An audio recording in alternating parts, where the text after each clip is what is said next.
اور فرعون بہت ظالم ہے، میں اس کا سامنا کیسے کروں گا؟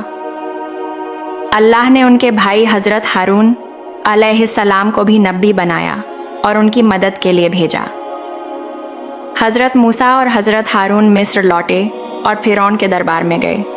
انہوں نے کہا، اے فرعون، ایک اللہ کی عبادت کرو اور بنی اسرائیل کو آزاد کرو۔ فرعون نے ان کا مذاق اڑایا اور کہا، تم وہی موسیٰ ہو جو میرے محل میں پلا اور اب میرے خلاف بول رہا ہے؟ اس حصے میں ہم نبوت کا آگمن، اللہ کے چمتکار، حضرت موسیٰ اور حضرت ہارون کی ہمت اور فرعون کی ضد کو بہت وستار سے دیکھیں گے۔ ہم طور پہاڑ کے حالات اور اس دور کی دھارمک استھتی کو بھی سمجھیں گے۔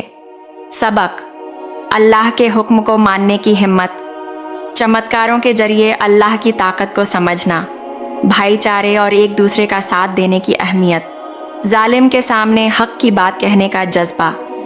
فرعون نے حضرت موسیٰ علیہ السلام کو چنوتی دی کہ وہ اپنے چمتکار دکھائے۔ اس نے مصر کے بڑے بڑے جادوگروں کو بلایا۔ جادوگروں نے اپنی لاٹھیاں پھینکی جو سانپ بن گئیں۔ حضرت موسیٰ نے اپنی لاٹھی پھینکی جو ایک وشال سانپ بن گئی اور جادوگروں کے سانپوں کو نگل گئی۔ جادوگر حیران رہ گئے اور سمجھ گئے کہ یہ جادو نہیں بلکہ اللہ کا چمتکار ہے۔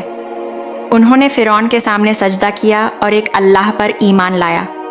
فرعون غصے میں آ گیا اور جادوگروں کو سزا دی۔ اس نے حضرت موسیٰ کی بات نہیں مانی۔ اللہ نے فرعون اور اس کی قوم کو سبق سکھانے کے لیے کئی عذاب بھیجے۔ نیل ندی کا پانی خون بن گیا، ٹڈیوں نے فصلیں برباد کر دیں، مینڈکوں نے مصر کو بھر دیا اور کئی دوسری مصیبتیں آئیں۔ ہر بار فرعون معافی مانگتا، لیکن جیسے ہی مصیبت ہٹتی وہ پھر ضد کرتا۔ حضرت موسیٰ اور حضرت ہارون نے صبر کیا اور اپنی دعوت جاری رکھی۔ اس حصے میں ہم جادوگروں کا ایمان، فرعون کی ضد اور اللہ کے عذابوں کو گہرائی سے دیکھیں گے۔ ہم مصر کی جنتا پر ان عذابوں کے اثر کو بھی سمجھیں گے۔ سبق: حق کے لیے ظالم سے ڈٹ کر مقابلہ کرنا، اللہ کے چمتکاروں اور عذابوں پر یقین، سچائی کی جیت اور جھوٹ کی ہار، ضد اور گھمنڈ کا برا انجام۔ جب فرعون نے ضد جاری رکھی تو اللہ نے حضرت موسیٰ علیہ السلام کو حکم دیا کہ وہ بنی اسرائیل کو لے کر مصر سے نکل جائے۔ حضرت موسیٰ نے رات کے اندھیرے میں اپنی قوم کو لے کر مصر چھوڑا۔ فرعون کو خبر ملی تو اس نے اپنی وشال فوج کے ساتھ ان کا پیچھا کیا۔ بنی اسرائیل سمندر، لال ساگر کے کنارے پہنچے اور پیچھے فرعون کی فوج تھی۔ لوگ ڈر گئے اور بولے، اب ہم مر جائیں گے۔ حضرت موسیٰ نے ہمت بندھائی اور کہا، اللہ میرے ساتھ ہے، وہ راستہ دکھائے گا۔ اللہ نے حکم دیا کہ موسیٰ اپنی لاٹھی سمندر پر مارے۔ جیسے ہی انہوں نے ایسا کیا، سمندر 2 حصوں میں بٹ گیا اور بنی اسرائیل کے لیے سوکھا راستہ بن گیا۔ وہ سب سرکشت پار ہو گئے۔ فرعون اور اس کی فوج نے بھی پیچھا کیا، لیکن سمندر پھر سے مل گیا اور فرعون اپنی پوری فوج سمیت ڈوب گیا۔ یہ اللہ کا سب سے بڑا چمتکار تھا۔ اس حصے میں ہم سمندر کے چمتکار، بنی اسرائیل کی آزادی، فرعون کی بربادی اور اس واقعے کے ایتہاسک اور دھارمک معنی کو وستار سے دیکھیں گے۔ ہم بنی اسرائیل کے ڈر، حضرت موسیٰ کی ہمت اور اللہ کی طاقت کو گہرائی سے سمجھیں گے۔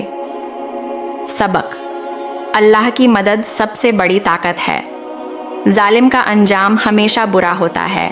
مشکل وقت میں ہمت اور یقین رکھنا، چمتکاروں کے ذریعے اللہ کی قدرت کو سمجھنا۔ سمندر پار کرنے کے بعد حضرت موسیٰ علیہ السلام نے بنی اسرائیل کو اللہ کی عبادت کی طرف بلایا۔ اللہ نے انہیں طور پہاڑ پر بلایا اور تورات دی، جس میں زندگی کے لیے اللہ کے حکم اور ہدایتیں تھیں۔ لیکن بنی اسرائیل نے کئی بار نافرمانی کی۔ ایک بار جب حضرت موسیٰ طور پر گئے تو بنی اسرائیل نے سونے کا بچھڑا بنا کر اس کی پوجا شروع کر دی۔ حضرت موسیٰ غصے میں لوٹے، لیکن اللہ سے معافی مانگی۔ اللہ نے ان کی دعا قبول کی۔ حضرت موسیٰ نے اپنی زندگی بنی اسرائیل کو ہدایت دینے میں گزاری۔ وہ کلیم اللہ کہلائے کیونکہ اللہ نے ان سے سیدھے بات کی۔ اس حصے میں ہم تورات کی اہمیت، بنی اسرائیل کی کمزوریاں، حضرت موسیٰ کی صبر اور ہدایت اور ان کے بعد کے حالات کو گہرائی سے دیکھیں گے۔ ہم یہ بھی سمجھیں گے کہ حضرت موسیٰ کی زندگی اسلام میں کیوں اتنی اہم ہے۔ سبق: اللہ کے حکم کو ماننے کی اہمیت، نافرمانی سے بچنا اور توبہ کرنا، ہدایت دینے میں صبر اور محنت، اللہ سے سیدھا رشتہ، کلیم اللہ کی خاصیت۔ حضرت موسیٰ علیہ السلام نے اپنی زندگی میں بنی اسرائیل کو غلامی سے آزادی دلائی، تورات کے ذریعے اللہ کا پیغام دیا اور فرعون جیسے ظالم کا مقابلہ کیا۔ ان کی زندگی ہمیں سکھاتی ہے کہ حق کی راہ پر چلنے والا کبھی ہارتا نہیں۔ قرآن میں حضرت موسیٰ کا ذکر بار بار آتا ہے جو ان کی اہمیت کو دکھاتا ہے۔ ان کی کہانی ہمیں توحید، صبر، ہمت اور اللہ پر یقین کی سیکھ دیتی ہے۔ اس حصے میں ہم حضرت موسیٰ کی وراثت، ان کے پیغام کا اثر اور اسلام میں ان کی جگہ کو گہرائی سے دیکھیں گے۔ ہم یہ بھی سمجھیں گے کہ ان کی زندگی آج کے مسلمانوں کے لیے کیا سبق دیتی ہے۔ سبق: حق اور ہمت کی راہ پر چلنے کی پریرنا، اللہ کی کتاب تورات کی اہمیت، زندگی میں نیکی اور عبادت کا راستہ اپنانا، اللہ کی رحمت اور ہدایت پر یقین۔ کل سبق: نمبر 1، صبر۔ حضرت موسیٰ نے فرعون کے ظلم، بنی اسرائیل کی نافرمانی اور مشکل سفر میں صبر کیا۔ نمبر 2، ہمت۔ ظالم فرعون کا سامنا کرنے اور سمندر کے راستے میں ہمت دکھانے کی مثال۔ نمبر 3، اللہ کی مدد۔ سمندر کا چمتکار اور فرعون کی بربادی اللہ کی طاقت دکھاتی ہے۔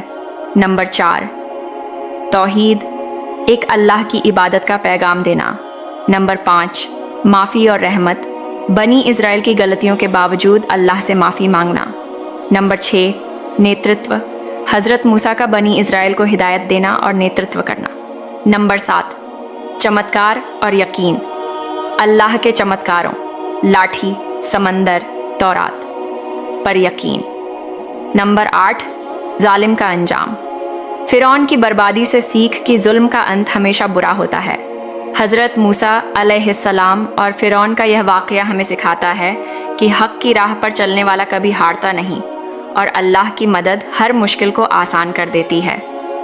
اگر آپ کو یہ واقعہ پسند آیا تو کرپیا نور سٹوریز چینل کو سبسکرائب کریں۔ ایسی ہی پریرک اور سچی گھٹنائیں سننے کے لیے بیل آئیکن دبائیں تاکہ آپ کو ہر نیا واقعہ ملے۔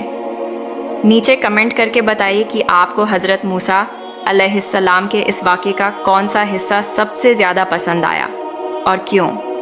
آپ کا ایک کمنٹ ہمیں اور بہتر کرنے کی ہمت دیتا ہے۔